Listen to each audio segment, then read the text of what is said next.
of your emotional health, take breaks from watching, reading, or listening to news stories, make time to unwind, and connect with others. If you or anyone you know may be struggling with mental illness, here are resources available. In Pullman, Kylie Gibson, Murrow News 8. Currently, the election is neck and neck in multiple states. Currently in Pennsylvania, Biden is up by 0.1%, with 98% of all ballots counted. In Georgia, Biden is up by only 2,000 votes, with 99% of ballots counted. Fox News reports thousands of military ballots have yet to be counted in Georgia. As of this morning, a couple thousand votes separate President Trump from frontrunner Joe Biden in the race for Georgia's 16 Electoral College votes. According to the Atlanta Journal-Constitution, Georgia accepts military and overseas ballots received today before 5 p.m. Eastern Time. Georgia's Secretary of State Brad Raffensperger said on Friday that Georgia will issue a recount of their votes. According to Fox News, the Secretary of State decided to recount after the razor-thin margins between Biden and Trump. Officials say they expect to know the results of the recount by the end of November. The impact young voters have on this year's election is major. Murrow News 8 reporter Humayun Karoum has the story. 2020 will be remembered as a masked affair and at many colleges a subdued one. This year's election is expected to have a record voter turnout, but it's not just Americans who are watching the polls and waiting for results. Voters have already casted their ballots as candidate Joe Biden and President Donald Trump enter the final stretch of this race. Economic issues like career outlook, student debt, racial wealth gap, and healthcare are several colleges and graduate students' important concerns. Weird is probably an understatement. With economy being a top voting issue, young voters want to know what their future will look like to them. Will they be able to get a job after the post-pandemic economy? Will they be able to get affordable health care even when they're off their parents' plans? Talking with a lot of students, especially around election time and around these times, the two main topics that students talk about are the healthcare after they graduate and the education and student debt.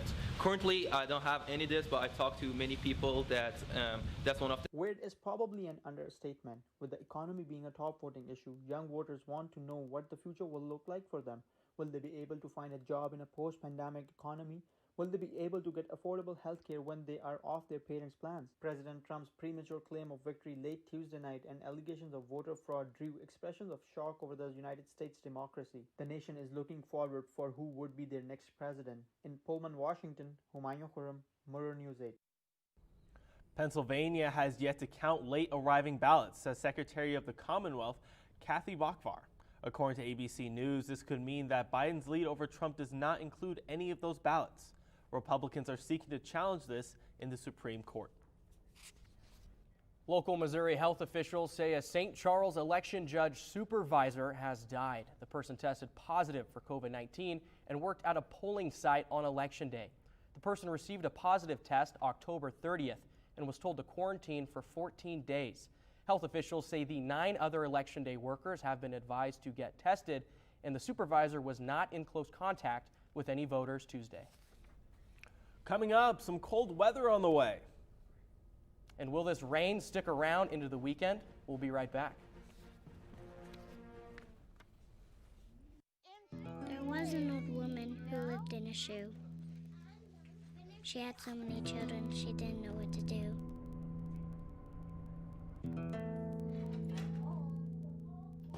She gave them some broth without any bread and kissed them all soundly and put them to bed. Hunger is a story we can end. End it at feedingamerica.org.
So I just moved in with this family, and it's embarrassing.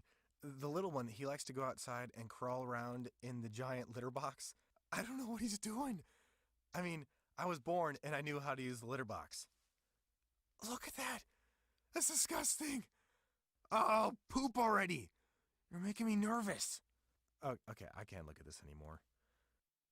I really hope he grows out of this, for his sake. The rain is here, but is it here to stay? We've got Ariel Yakabazi at the weather wall with some updates. Ariel?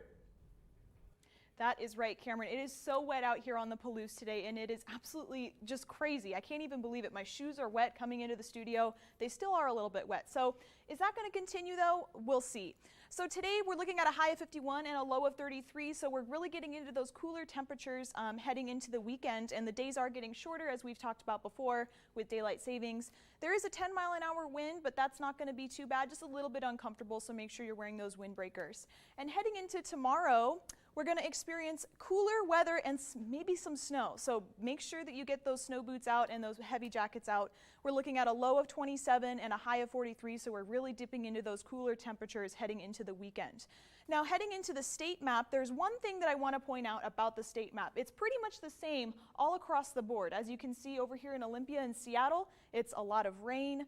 And then in the middle of the state, lots of rain as well, and lots of rain over in our neck of the woods. And we're looking at mostly highs in the 50s and lows in the 30s. That's pretty much the same across the board. Now, heading into the 5-cast, look at all of that snow. I'm going to let you look at that for a second.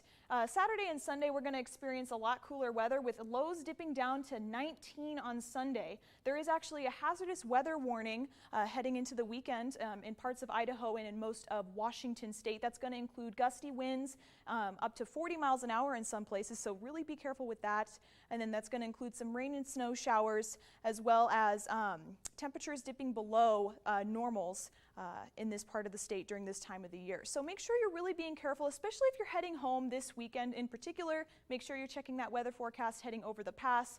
Make sure you have your chains ready, and make sure that you're watching out for that black ice heading into the evening times. It's going to be really slippery out there, so really be careful. That's all I have for you guys back at the desk. Back to you guys. Yet to come, which WSU sports team have released their spring schedules? And some off-the-field business moves by a Seahawk. We'll be right back.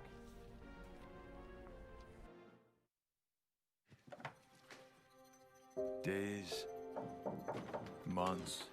Hey, I'm Jim from across the street. Years. I'd like to give you this. A lifetime. Can rush by without realizing what we're missing. But it doesn't have to be that way.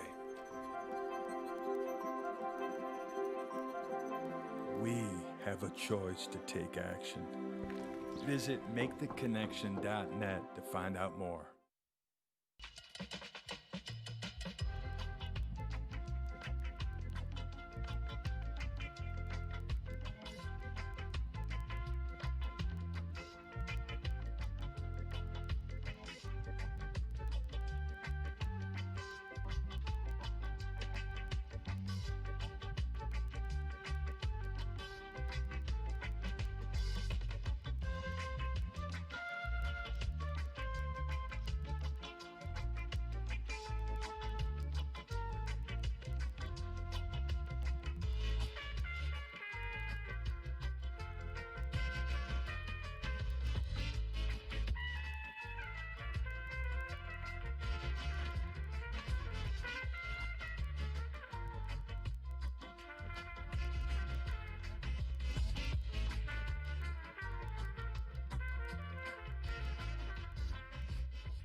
Can I tell you a cat joke? Just kidding. Why did the girl ask the mushroom to dance? Because he was a fun guy. What do you call a pig that knows karate? Pork chop. So how does a tissue dance? Put a little boogie on it.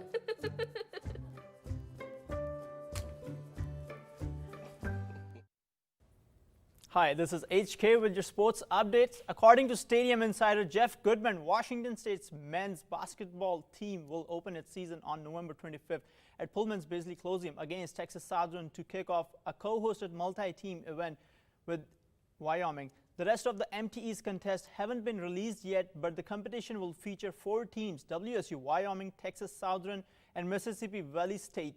Wazoo should have the edge in the event. The Cougars came in at 136 out of 357 Division I program in analyst Ken Promer's widely respected rankings, which were released earlier this week. The Cowboys are at 198, Texas Southern 258, and MVSU lost at 357. The Big Sky Conference released University of Idaho volleyball and women's soccer spring schedules on Thursday. Teams will play altered season this spring. The Vandal volleyball team will meet 8 different opponents for 16 total regular season matches between January 31st and March 22nd. University of Idaho will stage its first series January 31st through February 1st at Memorial Gym against Southern Utah and will close at home facing defending league champion Northern Colorado on March 21st to 22nd. We'll be right back.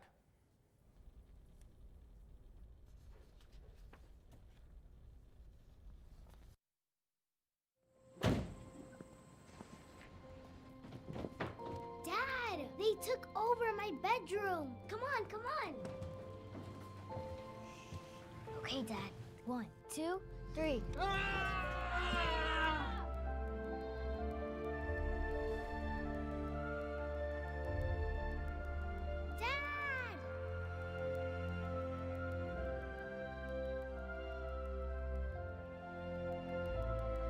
You saved me.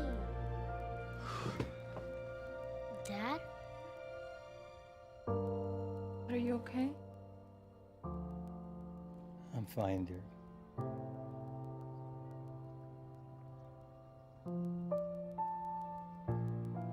Your hero needs you now, and AARP is here to help. Find the care guides you need at aarp.org/caregiving.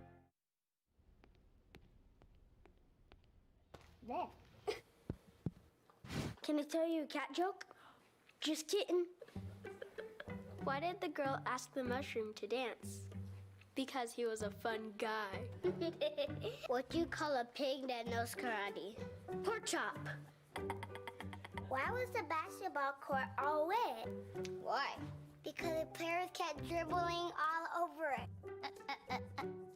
Can I tell you another one? So how does a tissue dance? Put a little boogie on it. What's Beethoven's favorite fruit? Banana. What is a boxer's favorite drink? Fruit punch.